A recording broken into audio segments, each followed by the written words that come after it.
بسم اللہ الرحمن الرحیم۔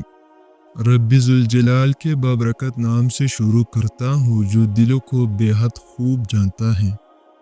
شب معراج کا تفصیلی واقعہ۔ معراج کے لفظی معنی بلندی کے ہیں۔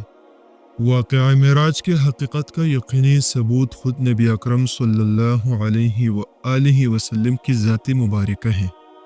یہ وہ واقعہ ہے جب اللہ رب العزت نے پلک ٹپکنے میں اپنے بندے کو ساتویں آسمانوں کی سیر کروائی اور انہیں خود اپنی زیارت سے مشرف کرایا۔ اللہ تعالیٰ قرآن کریم میں اس واقعے کا تذکرہ کچھ اس طرح فرماتے ہیں، اور پاک وہ ذات ہے جو ایک ہی پل میں اپنے بندے کو مسجد حرم سے مسجد اقصی تک لے گئے۔ یہ معجزہ نبی اکرم صلی اللہ علیہ وآلہ وسلم کے لیے ایک عظیم اعزاز تھا جو اللہ کے قرب کی علامت ہے۔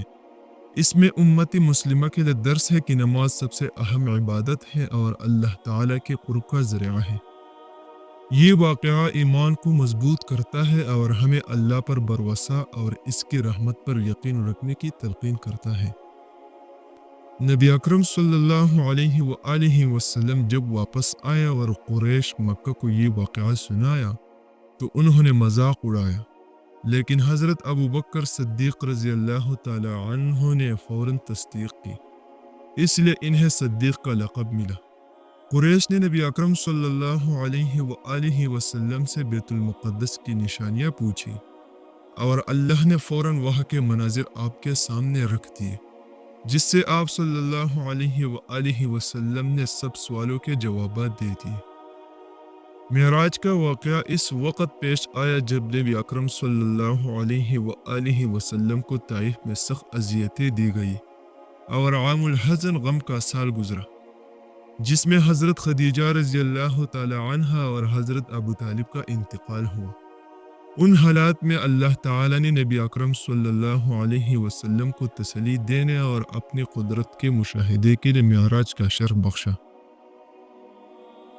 شب معراج وہ عظیم رات ہے جس میں اللہ تعالی نے اپنے محبوب نبی اکرم صلی اللہ علیہ وآلہ وسلم کو مسجد حرم سے مسجد اقصی اور پھر وہاں سے آسمانوں کی سیر کرائی۔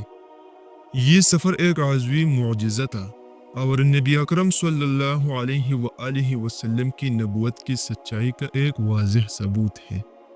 اس واقعے کا ذکر قرآن مجید کی سورہ بنی اسرائیل اور سورہ نجم میں آیا ہے، اور حدیث مبارکہ میں بھی اس کی تفصیلات موجود ہیں۔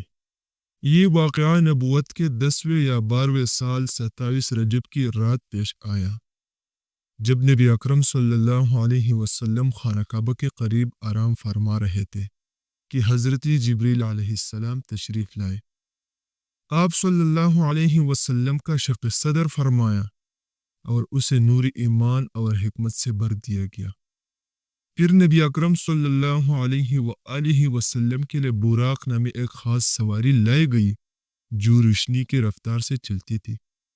براق پر سوار ہو کر نبی اکرم صلی اللہ علیہ وآلہ وسلم حضرت جبریل علیہ السلام کے ہمراہ بیت المقدس پہنچے، جہاں تمام انبیاء کرام علیہ السلام کی روحیں جمع ہوئے، اور نبی اکرم صلی اللہ علیہ وسلم نے وہ تمام انبیاء علیہ السلام کی امامت کر کے نماز پڑھائی۔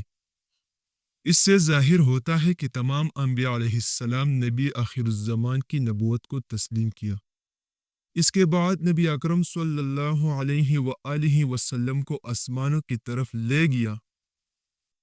پہلے آسمان پر حضرت آدم علیہ السلام سے ملاقات ہوئی، پھر دوسرا آسمان پر حضرت عیسیٰ علیہ السلام اور حضرت یحییٰ علیہ السلام سے ملاقات ہوئی، پھر تیسرا آسمان پر حضرت یوسف علیہ السلام سے ملاقات ہوئی، اور چوتھا آسمان پر حضرت ادریس علیہ السلام سے ملاقات ہوئی، پھر پانچواں آسمان پر حضرت ہارون علیہ السلام سے ملاقات ہوئی، اور چھٹا آسمان پر حضرت موسیٰ علیہ السلام سے ملاقات ہوئی، جنہوں نے نبی اکرم صلی اللہ علیہ وسلم کو دیکھ کر رونے کا اظہار کیا کہ میری امت کم ہے اور آپ کی امت زیادہ ہوگی۔ اور پھر ساتویں آسمان پر حضرت ابراہیم علیہ السلام سے ملاقات ہوئی، جو بیت المعمور سے ٹیک لگا کر بیٹھے تھے۔ بیت المعمور وہ جگہ ہے جہاں روزانہ 70,000 فرشتے عبادت کے لیے آتے ہیں اور دوبارہ لوٹ کر نہیں آتے۔ اور پھر ساتویں آسمان کے بعد نبی اکرم صلی اللہ علیہ وآلہ وسلم کو سدرۃ المنتہا، ایک عظیم درخت جہاں فرشتوں کے سفر کی انتہا ہوتی ہے، تک پہنچایا گیا۔ یہاں سے حضرت جبریل علیہ السلام آگے نہیں بڑھ سکتے تھے۔ اس کے بعد نبی اکرم صلی اللہ علیہ وآلہ وسلم اکیلے قاب قوسین کی منزل پر پہنچے، جہاں انہیں اللہ تعالی سے براہ راست گفتگو کرنے کا شرف حاصل ہوا۔ اسی سفر میں اللہ تعالی نے نبی اکرم صلی اللہ علیہ وسلم کو دن اور رات میں 50 نمازوں کا حکم دیا۔ جب واپسی پر حضرت موسیٰ علیہ السلام نے کہا کہ آپ کی امت کے لیے یہ بہت مشکل ہوگا، چنانچہ نبی اکرم صلی اللہ علیہ وسلم نے بار بار اللہ تعالیٰ سے کمی کی درخواست کی، یہاں تک کہ یہ تعداد 5 رہ گئی، مگر اللہ تعالیٰ نے فرمایا کہ ان 5 نمازوں کا اجر 50 کے برابر ہوگا۔ پھر نبی اکرم صلی اللہ علیہ وسلم کو جنت اور دوزخ کے مناظر بھی دکھائے گئے، جہاں آپ نے نیک لوگوں کو جنت کے نعمتیں حاصل کرتے اور بدکاروں کو عذاب میں مبتلا دیکھا۔ یہ سفر نہ صرف نبی اکرم صلی اللہ علیہ وسلم کی نبوت کا ایک زبردست معجزہ تھا، بلکہ اس سے امت مسلمہ کو کئی اہم پیغامات ملے، جیسے نماز کی فرضیت، اللہ کی قدرت اور آخرت کے مناظر کا سبق۔ شب معراج ایک بابرکت رات ہے جس میں ہمیں عبادت، دعا اور استغفار کرنا چاہیے تاکہ اللہ کی قربت حاصل ہو۔